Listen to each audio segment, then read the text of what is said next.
organization that allows them to objectify the rest of the social environment.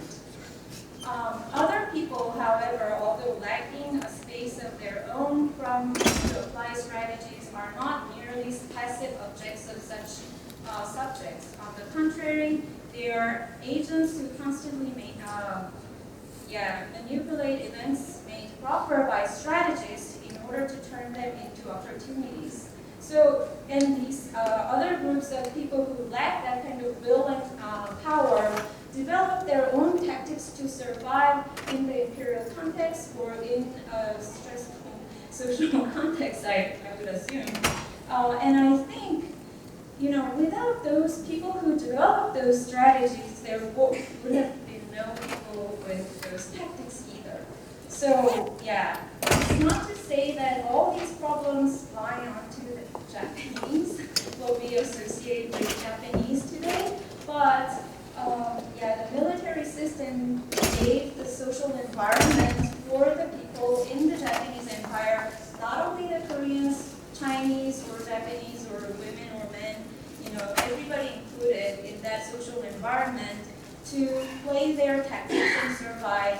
And I think that kind of approach should be applied in understanding the complexity of the colonial societies. Okay, that's quick. Thank you.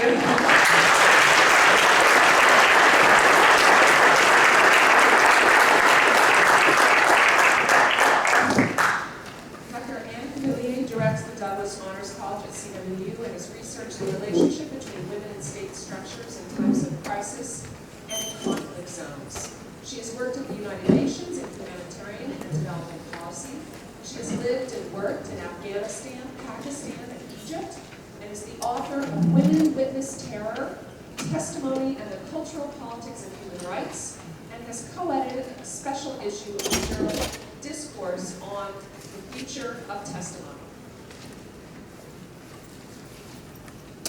Thank you. I'll also try to be very brief so we can have time for much discussion. I just want to go back to, of course, the issue of testimony itself. And think for a minute about what that means to testify. Especially to acts of mass atrocity and mass violence. Usually, the people testifying to an event that they themselves have experienced are testifying both to their own individual experiences and on behalf, in many ways, of all of those others who experienced the event with them who cannot testify for themselves, either because they're dead or for any number of other reasons.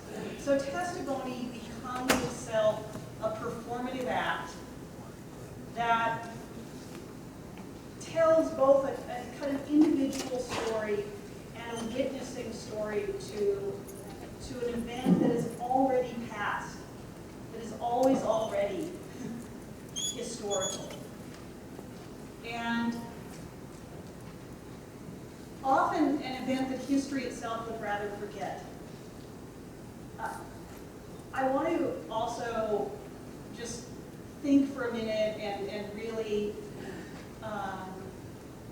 call attention to the courage that it takes, especially for women that are themselves survivors of sexual slavery, in this case of military sexual slavery, to this form of witnessing and testimony, which is itself one of the most elided forms of testimony.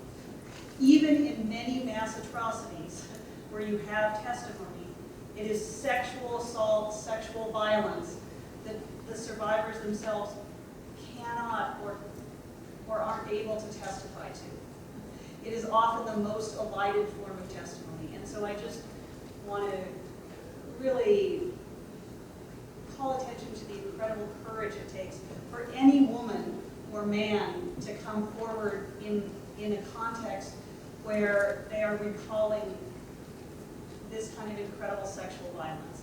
And so Dr. Shigeto, in her comments, I think it was so wonderful that, she really asked us this question: can we really hear the testimonial voices of these women who were military sexual slaves? And I think the question of ourselves as witnesses is another thing to really think about here. What is it that we ourselves are doing? I think the question of perspective is exactly right. What does it mean to witness to testimony? What is our ethical relationship to these testimonial voices? Of course, testimony is fraught in many ways. Individual memory is never accurate in many ways. This is the reason it's very easy for historians or lawyers on the witness stand, right? to dislike testimony, because they will say that individual memories can't hold specific events. But of course, the importance of testimony is the telling of the individual story of what happened to this person, and in the context, often of a story that could be told by any number of other people that experienced it. Even if the individual facts might be slightly different, any number of other people who experienced this event will tell essentially the same story. And this is really the power of testimony. In the report by the UN Special Rapporteur on Violence Against Women and its causes and consequences, in her report on the mission to the Democratic People's Republic of Korea, the Republic of Korea, and Japan on the issue of military sexual slavery in wartime. This is the ECOSOC report for the Commission on Human Rights from 1996. She notes in this report, the most problematic aspect of attempting to write an account of the recruitment of military sexual slaves during the period leading up to the Second World War and during the war itself is the lack of remaining or disclosed official documentation concerning the actual recruitment process. Nearly all evidence concerning the recruitment of, quote, comfort women comes from the oral testimony of the victims themselves. This has made it easy for many to reject the testimonies of the victims as anecdotal or even created to implicate the government in a matter which was essentially a private and therefore a privately run system of prostitution. Yet the consistency of the accounts of women from quite different parts of Southeast Asia of the manner in which they were recruited and the clear involvement of the military and government at different levels is indisputable. It is wholly implausible that so many women could have created such similar stories about the extent of official involvement solely for their own purposes. I go back to what Dr. Jesse said. The facts are not really in dispute in any way, but it is, of course, an attempt of state structures to ally various individual voices to try to attempt this leveling of perspective. I think it's so important for us to think of testimony across atrocities, across historical events, as both distinct and as telling a very important human tale of violence committed by and within state structures. And to think about our role as witnesses and our ethical position in relation to these survivors as we build and rebuild normative cultural structures in which survivors also must have a safe space, a voice, and attempt at a return to normalcy. That includes restitution, it includes remembrance, and most of all, it includes an ethical responsibility on our part to witness their testimony. All right, I will end there. Thank you.